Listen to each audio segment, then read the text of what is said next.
Hello friends, তোমরা সবাই কেমন আছো? আশা করি ভালো আছো। আমিও কিন্তু অনেক ভালো আছি। জানো তো, আমার দিদি জামাইবাবুর 3rd অ্যানিভার্সারিতে কথা ছিল অভুক্ত ভবঘুরে মানুষদের পেট ভরে খাওয়াবে, কিন্তু কোনো কারণে সেটি ক্যান্সেল হয়ে যায়। তাতে আমার আর দিদি দুজনের মনই প্রচণ্ড খারাপ হয়ে যায়। তারপর আর কি, সকাল সকাল খাওয়া দাওয়া করে নিয়ে দুপুর নাগাদ আমরা 3জনা মিলে বেরিয়ে পড়েছিলাম ঘুরতে যাওয়ার উদ্দেশ্যে। আর আমার মাম্মামও দেখো কত খুশি। তারপর আমরা গিয়েছিলাম লিচু বাগানে। জানো তো, এবার লিচুর ফলন সেরকম ভালো হয়নি, বৃষ্টি হয়নি না, সেই কারণেই। বাগান থেকে বেরিয়েই মেন রোডে উঠতেই দেখি রাস্তার দুধারে কি সুন্দর ফুল ফুটে রয়েছে গাছে। আমার কিন্তু এরকম পরিবেশ বেশ ভালো লাগে, তোমাদের কেমন লাগে অবশ্যই জানিও।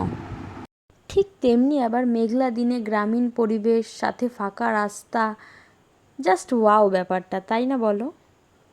তারপর সেখান থেকে বেরিয়ে একটু ঘুগনি খেয়েছিলাম, চপ খেয়ে নিয়েছিলাম। আমার মাম্মামের একটা ভালো অভ্যাস কি জানো তো, সামনে কেউ থাকলে না তাকে দিয়েও খায়, যেটা কিনা ছোটোবেলায় একদমই আমার মধ্যে ছিল না, তাই তোমাদের সাথে শেয়ার করলাম। তারপর খাওয়া দাওয়া করে আমরা চলে এসেছিলাম এই রেস্টুরেন্টটায়। দেখো কত সুন্দর লাগছে দূর থেকে রেস্টুরেন্টটা। তারপরে ভেতরে এসে আমরা একটু ছবি টবি তুলছিলাম। তার মধ্যেই জামাইবাবু কোথা থেকে গোলাপ জোগাড় করে এনে দিদিকে এসে উইশ করে। এই নিয়ে তো দিদিও অবাক, আমিও অবাক, একটু হাসাহাসিও করছিলাম বটে।